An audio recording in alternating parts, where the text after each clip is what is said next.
Meanwhile, another miner has been killed in an underground accident, this time at the Newstand Colliery near Fassifern. Police were called to the mine at 4:30 this morning when the fatality was reported. The dead man is Philip Roy Morn, 32, single from Aberdare. The Department of Industrial Relations will investigate both fatalities.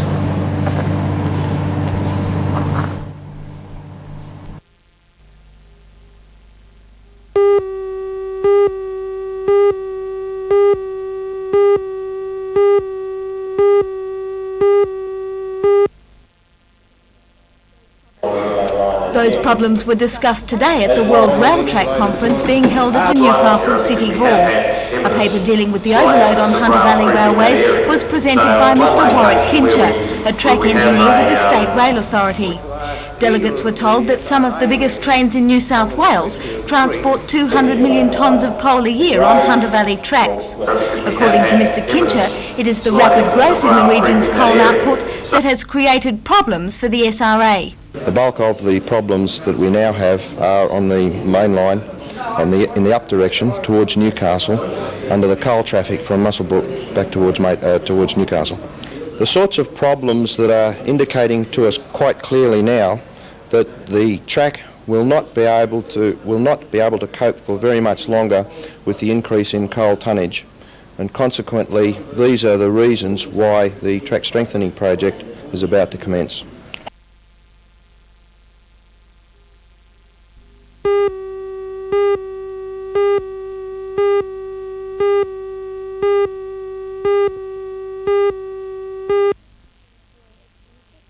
Well, it's an Equestrian Federation of Australia event. Riders who compete in this, if they win, it goes on their grading card, which can lead to qualifications for Sydney Royal and big events like that. It's also a lead up to the show circuit which we have coming on now, all over the Hunter Valley and to Mount Penang, which is the state championships. Gail, you personally, I guess it's fairly important that you do well, because after all you still have ambition for riding for Australia, if not next year's Olympic Games. Yes, I hope to do very well. I've been out of the saddle for 3 months with an illness, so it's a lead up to Mount Penang for me, Benson and Hedges, and then hopefully World Cup events.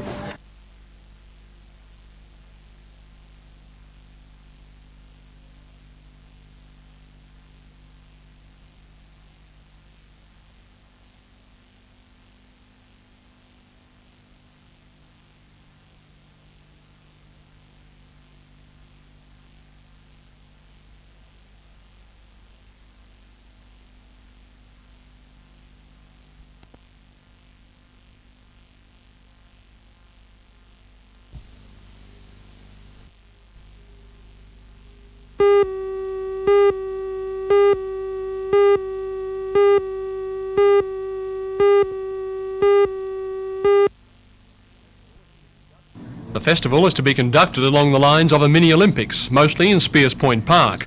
Gold, silver and bronze medallions will be presented in athletics, tennis, sailing, netball, swimming, archery and equestrian events. The impressive range of 5 perpetual trophies were also assembled today in readiness. Other preparations included drawing up charts for competitors in the various events, not least of which being Sunday's triathlon. Lake Mayor Alderman Pasterfield has been closely associated with the organisation of the big weekend of sport. We've put the finishing touches on today, and we're very happy about the way that everything is set up to make sure that it's going to be very successful and very well organised. Certainly a lot of effort has gone into this year's Festival of Sport. What highlights, as far as you're concerned, are there? Well, I think they're all highlights in a sense. My greatest problem is going to be that I'd love to be looking at all of the events.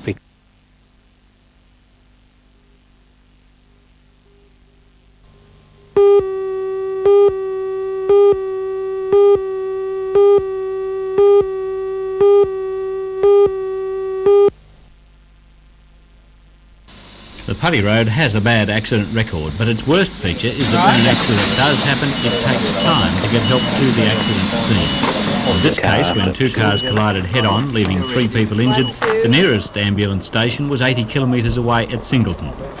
Once the alarm was raised by a truck driver's 2-way radio, an ambulance and the ambulance rescue unit set out from Singleton. Shortly after, the Westpac rescue helicopter flew from Newcastle with 2 paramedics on board. The most seriously injured was a woman passenger in this car. The driver escaped with bruising and lacerations.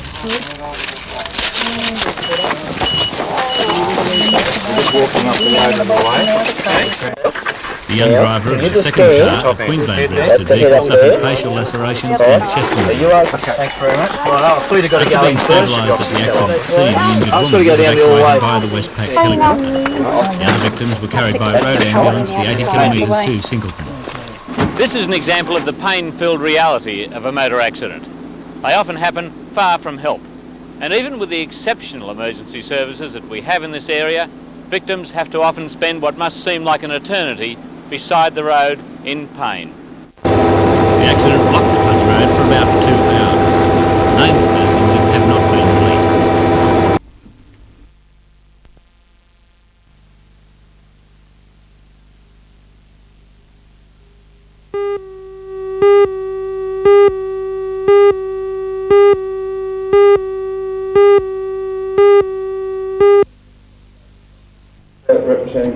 The 24 young men and women who received awards at the Building Centre represent the top apprentices in the Hunter region last year. They were chosen by a regional advisory panel of technical college teachers, vocational guidance officers and tradesmen in 24 trade categories. What makes a good apprentice? According to the judges, it's community involvement and not just the technical study record or work standard of an apprentice, which is important. During the ceremony, each winner was accompanied by his employer and both received certificates. Many of the winners have interesting stories, such as Rodney Wright, who travelled from Inverell to Newcastle in search of a commercial cookery apprenticeship and now hopes to pursue his career in the salons of France and England. The Vickwood Memorial Award for the leading apprentice in the region was presented to John Merrick, a 22-year-old plumber who hopes eventually to become a technical college teacher.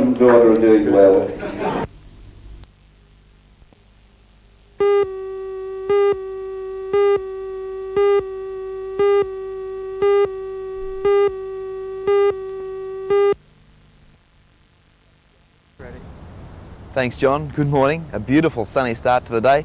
Looks like being a great day for the beach. Unfortunately for the board riders, we still have a genuine lack of swell. It was here yesterday, but it's gone today. We're back down to waves around 1/2 to 1 metre at the open beaches in town. Along the stretch here between Bar Beach and Merewether, that leaves only 2 places with rideable waves, and that's Bar Beach and Merewether. Just nothing at all in the middle, small tiny waves breaking on the shore. If you'd like to go for a swim today, all of our city beaches are quite safe. The winds are blowing offshore, conditions are nice and smooth. Would be excellent for the board riders, except that there aren't too many waves.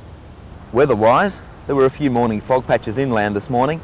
We can expect a warm and mainly sunny day with northwest to northeasterly winds at 30 to 40 kilometres per hour on the coast in the afternoon. That'll be northwest this morning, turning to the northeast this afternoon.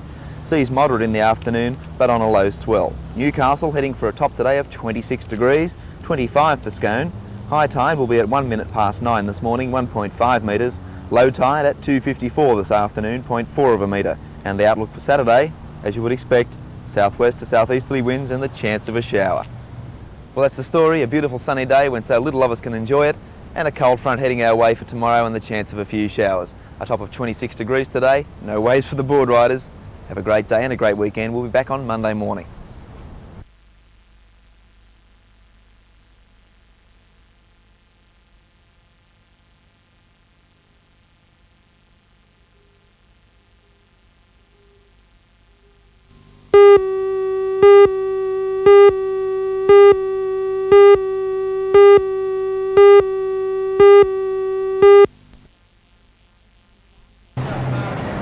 The glass exterior has provided an attractive facelift, and it's a big change to the tiny windows which dominated the old building. There's hardly a trace of the old style left. Massive changes are going on inside and out. Work on the exterior has created a few problems for motorists and shoppers.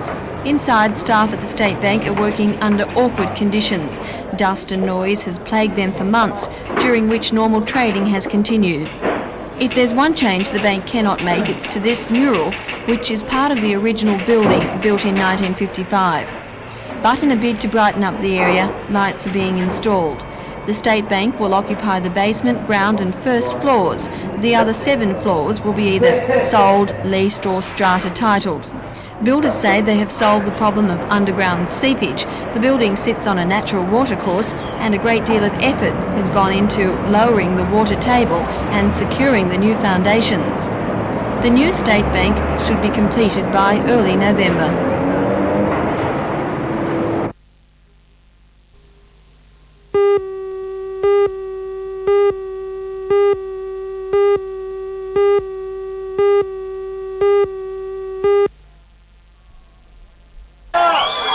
The club was granted a special licence to remain open all night. About 150 people watched every tack of the history-making race on 5 television sets. Once Australia 2 crossed the line, the revelry really got underway. Yachties were dumped in the drink, a long-standing tradition, and the Australian flag was hoisted up the mast. Many of the club patrons took Prime Minister Hawke at his word and will probably take today off.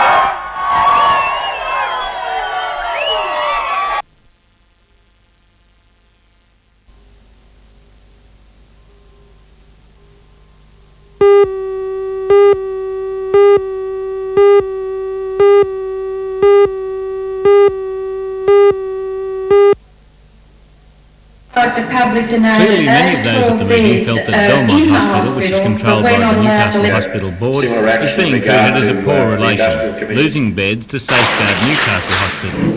No representatives of the Newcastle Hospital Board attended the meeting to counter the argument, and staff from Belmont lashed out bitterly at even the present situation, which forces the hospital to shut down 5 days at weekends.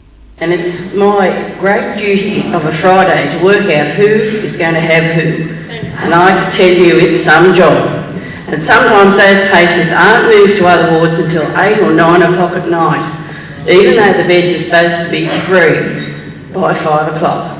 The overriding mood of the meeting was that Belmont should be developed as a hospital for the Lake Macquarie community. We have not a thought expressed in down-to-earth terms by at least one speaker. You know, this isn't on. We just get sold this by RMH all the time. And it's high time that Belmont Hospital and the community got up off their bums, and that's it, got up off their bums and done something for us.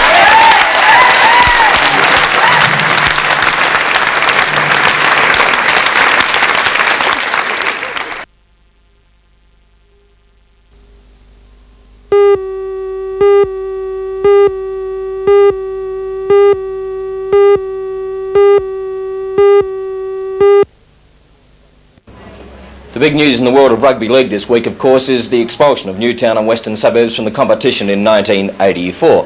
What does this mean to Newcastle Rugby League? Will they be offered a chance to go into the competition in 85? And if so, will they amalgamate with Western Suburbs? President of the Newcastle Rugby League, Jack Winnie.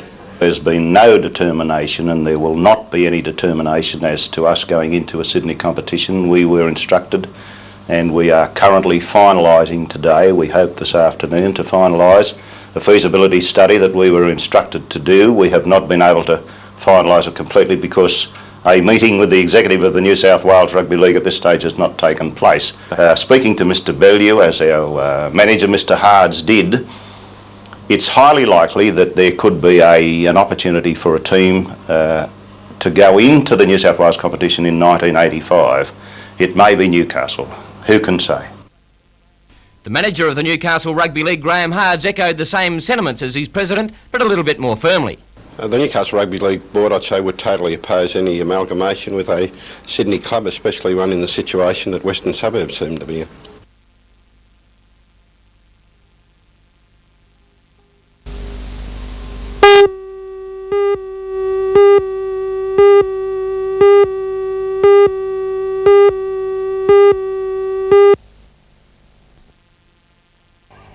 The Seabreeze shopping village was abuzz today as the people of Nelson Bay explored the 9 specialty shops now at their disposal.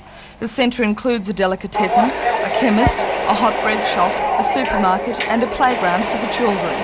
Joint owner of the complex, Mr Ken Wenning, says he has owned the land for about 13 years and decided to develop the site with his partner, Mr Ian Smith. Mr Wenning says in such a thriving area, he's confident the new shopping centre can't miss. It's a very big residential area in here between Shoal and Nelson Bay, and a new Crown subdivision over the road there, and we feel it is ripe for development, and I think today's indicated it'll probably go quite well for us.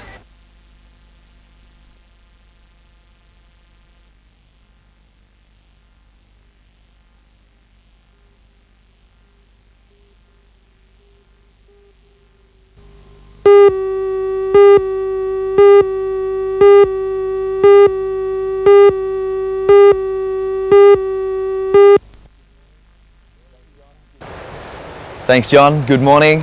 Well, a cool start to the day. A few clouds around and the possibility of a few showers coming our way. Small waves around the beaches this morning, the end of the long weekend, and also the finals coming up of the NBN Steel City Invitational Malibu Classic. Waves are quite small this morning, around 1 metre. Conditions choppy and bumpy with onshore southeasterly winds. There is a promise of a little increase in swell though. Swell coming in from the southeast and the possibility of these waves getting a little bigger during the morning, hopefully up to around 1.5 metres by the time the finals get into the water at around 10:30, 11 o'clock this morning. If you'd like to go for a swim, all of our city beaches are quite safe and it looks like being a reasonably good morning for the beaches at least. And now an update on the weather situation. The Bureau forecast a moderate to high fire danger. Cooler south to southeasterly winds at 20 to 40 kilometres per hour and they'll be extending to the upper Hunter. A few showers and the chance of afternoon thunderstorms and moderate to slight seas on a low swell. Newcastle expecting a maximum today of 21 degrees, 22 for Scone. Low tide coming up at 11:24 this morning, 0.5 of a metre, and high tide at 5:45 this afternoon, 1.3 metres. And the outlook for tomorrow, showers with east to northeasterly winds. And there we have it, small waves around 1 metre at the moment, hopefully getting a little bigger during the morning. Showers coming our way, a top of 21 degrees. If you've got time this morning, pop up and have a look at the finals of the NBN Steel City Malibu Classic. Looks like being a beauty. Champions like Nat Young and Jeff Hackman, they'll be competing here today in the finals. Have a great day, whatever you're doing. Take it easy on those roads this afternoon if we get some showers, especially if you're travelling home. We'll be back again tomorrow morning.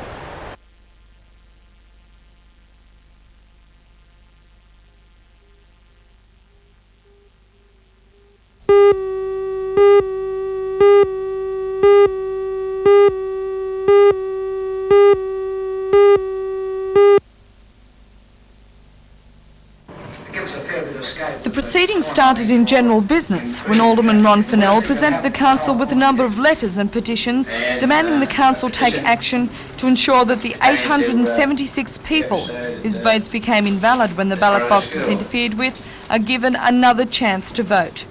The incident took place at the Toronto Public School voting poll, and it's believed the council will be taking legal action against the officer in charge.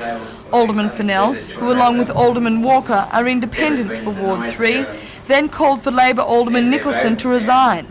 When he declined, Alderman Fennell then requested that all 4 Ward Aldermen stand down so that a by-election could be held. That was also refused. Alderman Hughes then took the reins and suggested that the council bear the costs for a court case to decide what the invalid ballot box held. The motion was defeated by 7 votes to 9. And so now it's up to the independent candidate, Mr Stan Gudsell, who lost the election by 30 votes to Alderman Nicholson, to decide whether he will take the matter to the courts himself.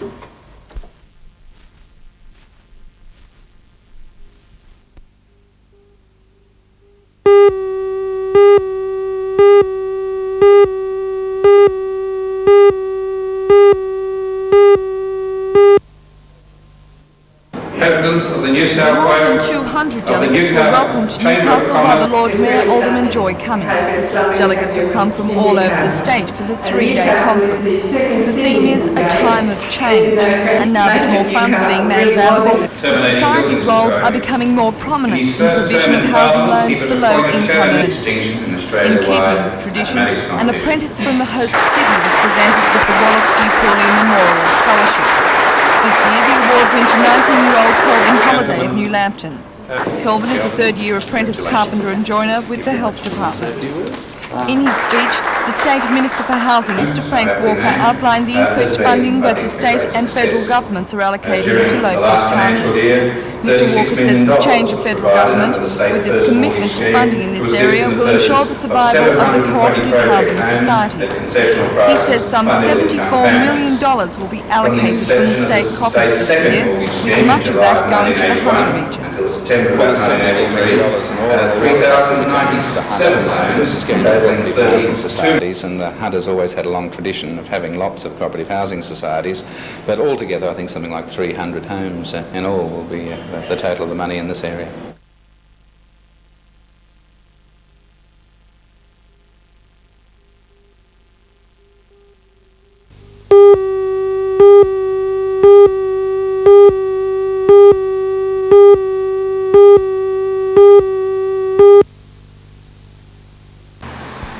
These feet have run twice around the world. These feet have broken 7 records, including 3 world records, and they belong to ultra-marathoner Ron Grant. Ron had a mid-morning breakfast at Charlestown in one of the 2 caravans which has followed his around Australia attempt. His 4-man crew includes running mates fiancée Del Bishop and friend Lee Tickle. When he tucked into his breakfast, Ron had already been running since just after 6 a.m. when he left a camping site near Wyong. I talked to him about the hazards of the road. Well, the temperatures, I'd say, in the north, you know, for nearly 100 days, Mark, the temperatures are over 30 degrees, and that's really tough. And it's just going to get hot from here to Brisbane, but at least I'm nearly finished. And the loneliness, the straight roads, 145 kilometre straight roads. The run continued, and after a 2-hour sleep near Hexham to escape the hottest part of the day, Ron jogged north. While the worst part of his journey is over, one obstacle remains: money. Still without a major sponsor, Ron has mortgaged his home to finance the attempt. Ron, what's the hardest thing? Getting out of bed every morning. Just getting up and getting your shoes on and keeping on and doing that every day. You're right. Once you get out of bed and get on the road, you're okay.